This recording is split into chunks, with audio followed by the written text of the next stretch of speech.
A casa do desgoverno Lula e do STF começa a cair. Nesta segunda-feira chegou ao Brasil Pedro Vaca Villarreal, relator da OEA, Organização dos Estados Americanos, que está no Brasil para avaliar a situação da liberdade de expressão no nosso país. Por causa do protocolo, ele se reuniu primeiro com os ministros Roberto Barroso e Alexandre de Moraes, que para mim já é um pouco estranho, mas enfim, esse é o protocolo, fazer o quê? E depois dele ouvir os censuradores, foi a vez da oposição, que vem sendo censurada e perseguida, ter a sua voz ouvida. O senhor ontem teve uma reunião justamente com as pessoas que se posam como defensores da democracia, baluartes da verdade, aqueles que defendem as instituições. E eles falaram para vocês algumas coisas que não têm a menor relação com a realidade. Tudo começou, a censura no Brasil começou com aquilo ali. Quando uma investigação da Lava Jato descobriu que o ministro do STF estava envolvido no maior esquema de corrupção que o mundo já viu. E naquele momento, esse ministro, Dias Toffoli, que era presidente da Suprema Corte, decidiu censurar esse artigo dessa revista famosa, determinou que as revistas fossem recolhidas nas bancas de revistas e basicamente criminalizou qualquer um que falasse sobre isso. Em sequência, ele abriu um inquérito de ofício que é ilegal no Brasil, entregou esse inquérito na mão do Alexandre de Moraes, o que também é ilegal, porque tem um sistema que faz uma distribuição aleatória. E o Alexandre de Moraes, há 6 anos, vem usado esse inquérito para destruir toda e qualquer pessoa que demonstre desaprovação com a Suprema Corte. Nós fizemos uma reunião, acho que foi ano passado, na sede da Comissão Interamericana de Direitos Humanos, e eu lembro que eu falei uma frase lá nessa audiência. Eu disse que as pessoas que estão aqui, por estarem aqui, eu estava no seu escritório, lá na sua sede. Nós corremos os riscos agora, a partir de agora, de sermos perseguidos no Brasil por termos vindo aqui e denunciar o que está acontecendo lá. O senhor lembra disso? Eu falei que nós que estamos aqui, a partir de agora, somos alvos do STF.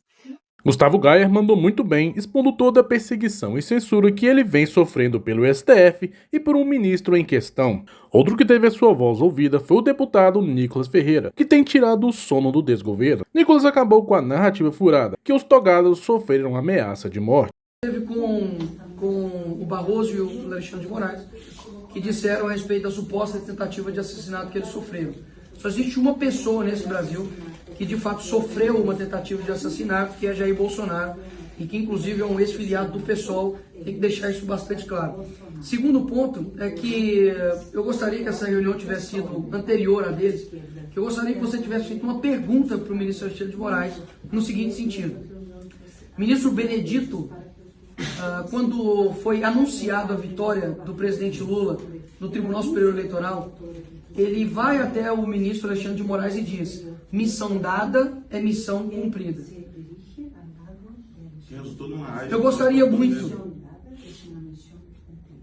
muito que alguém, pode ser até o mesmo próprio Benedito, ou o próprio ministro Alexandre de Moraes, ele dê a resposta do que isso significa. E a partir dessa resposta, vai ficar muito claro que tudo isso aqui, mais do que comprovado, a veracidade vai ser ainda mais atestada. E mais uma vez, faço aqui, para poder finalizar a minha fala, faço coro ao Clesão que morreu, às famílias que estão presas até hoje.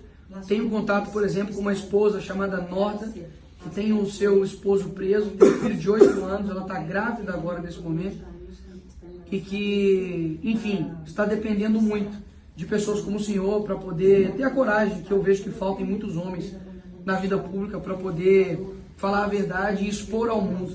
Espero que o seu relatório não seja para lá ou para cá, mas ele seja verdadeiro, porque a verdade eu espero que ela prevaleça sobre esse cenário aqui. Obrigado, Pedro Vaca, e que o Senhor te abençoe. Sinceramente, eu achei que isso era apenas mais um teatro. E no fim, tudo isso iria acabar em pizza, como quase tudo termina aqui no Brasil. Ainda mais quando eu olho para a cara de pessoalista e simpatizante do MST desse Pedro Vaca. Mas após uma dessas entrevistas, Pedro Vaca foi entrevistado rapidamente por um repórter do Metrópole. Media, please. How do you assess the visit to Brazil so far? We are listening to a lot of stories and reports, a very heavy agenda. So we are on that. Anything you heard so far is concerning about freedom of speech in Brazil? I mean, the tone of the reports are really impressive. We have to analyze this with calm. And about the meeting with the Supreme Court, was satisfying about the freedom of speech? They present. I think they publish a press release on that. That's their voice. We will have ours later. Okay, thank you very much. Essa rápida entrevista serviu para acender uma chama de esperança na oposição e também serviu para despertar o desespero na esquerda e nos demais defensores desse desgoverno. Visita do relator especial, né, do Pedro Vaca, que é um advogado colombiano, que é o relator para a liberdade de expressão da Comissão Interamericana de Direitos Humanos, da OEA.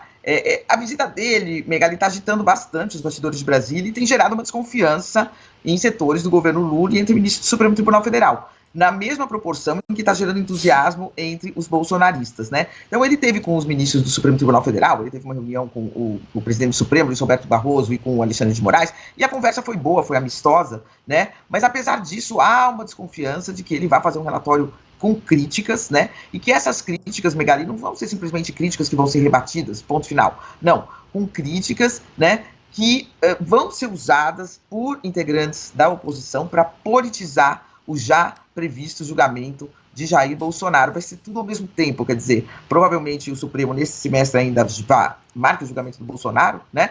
Vai ser oferecida a denúncia contra ele pela Procuradoria-Geral da República. A partir daí começa a discussão do julgamento, ao mesmo tempo que vai começar a discussão deste relatório.